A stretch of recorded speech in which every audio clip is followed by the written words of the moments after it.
אבל הרסת את זה, גמרת את זה, חירבת את זה, אהבתי, בא לגמרי. אתם רואים נכון, השגתי את הגרסה המחודשת של הסדרה האיקונית של הגלופלי. והרגע שלא חיכיתי.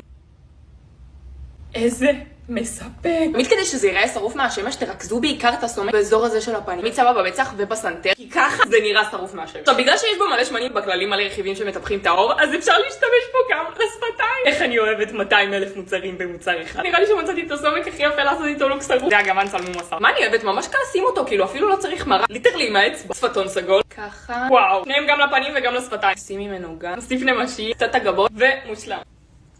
הזה של השיזוף בצורות זה אחד המגניבים לדעתי, אז הכינותי מראש ובאתי במיוחד ליום כדי לנסות את זה. דבר ראשון קניתי מדבקות לב כאלה שחשוב שהן יהיו קשיחות, והבאתי שמן שיזוף של ביינטה כמובן. שמתי קרם הגנה בכל הגוף, כולל איפה שאני שמה את המדבקה. קשיחה ממש, זה נדיר. ונשים מהשמן. ומן הסתם שאני שמה גם בשאר הגוף כי אני רוצה להשתזף בלי קשר. אז עכשיו נשאר לחכות ואז אני אראה לכם את התוצאה, נקווה שזה יעבוד. יואו, איזה פדיחות, תקשיבו, זה יצא לי כמו עיגול, לא כמו לב. תראו. אוי בואי, אני צריכה להסתובב עם זה עכשיו. טוב, לפחות השתזפתי. אמא, תחשבו שככה...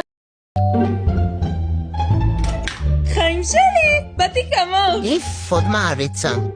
אומייגאד, את חייבת להגיד לי מאיפה כל האיפור שלך. באמת חיים, אבל זה רק לאלגנט ביץ'. וואו, תראי את האייליינר. תראי, עשיתי כמוך. איך ידעת שזה השילוב המושלם? את אוהדת ארגנטינה?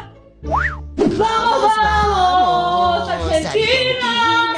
וואו, שילוב שפתיים מושלם, אני עושה גם. וואו, יותר מושלם, אני לוקחת לך את העיפרון ווירד ואת השפתון סקוויר תחום. יאללה, נו שתיקה חמאתי, קנית הזו, יש עכשיו 30% של הבלק פריידי, אני אקנה חדש. הכנס אמצעי זיהוי. זה לפי בדיקת DNA. DNA? DNA. DNA נקלט. רבע? לא, עזבי, הכל טוב, חבל על הזמן שלך. לא, איזה זמן. מה בא לך? משהו מתוק? אני רואה עלייך. משהו מתוק.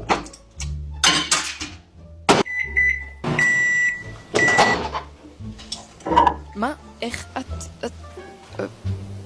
לוקחי. וואי, איך העור שלי יבש. תכלי קרם גוף. הקרם שנבחר הוא קרם גוף עשיר בחמת שיעה ומורו, ויטמין E, המכיל 95% רכיבים ממקור טבעי. תודה, כוכבה. מה את בהלם? רוצה גם? יואו, מה שעה? עכשיו? השעה 5. יואו, אני מאחרת. חוזר אחורה בזמן בעוד.